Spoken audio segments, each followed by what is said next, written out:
Hello folks, today we're going to take a look at Skyrim. Skyrim is the fifth installment in the Elder Scrolls series of open world role-playing games. It being a Bethesda game, the first thing to note is that this close after release there are some bugs, although I've personally been lucky enough to only encounter a few rare crashes to desktop, about 4 or so in the 21 hours that I've played so far. Some of this has to do with it being a port from the consoles to PC, which means it uses more of the CPU for its graphical prowess and rather less of the GPU. Graphically, this game is a mixed bag. The environments as a whole and the architecture of the buildings are quite beautiful, but the character models are looking a tad dated. The voice acting is the same kind of mixed bag, with some of it being pitch perfect and some falling rather flat. The soundtrack, on the other hand, is simply brilliant. But let's get to the game itself.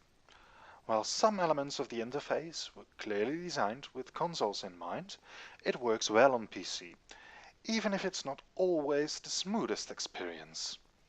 A great example of this is the inventory screen, which quite frankly is a bit of a hassle to organize with a keyboard and mouse due to the endless scrolling through lists. The leveling system is still the same as is customary in an Elder Scrolls game, in that you improve the skills that you use.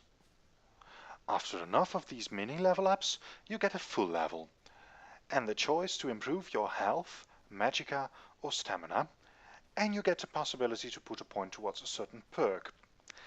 Every one of these perks requires a certain amount of skill points in the skill the perk belongs to, so you can't just level things up willy-nilly. The story is quite interesting, at least so far, but I must admit I've been getting caught up in everything else there is to do and see around the world, which is quite a large place to fully explore and interact with. I personally love the atmosphere of the game as a whole, and I don't think it will be boring me anytime soon.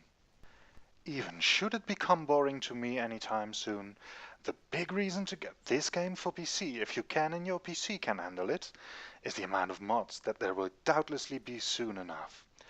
And given its predecessor, they will range from graphical improvements to entirely new storylines, made by the players for the players. I'm fully recommending this game for anyone who loves role-playing games and or exploration games. I know I'll be spending several more hours on my first playthrough, and I don't think I'll be done with it after only one.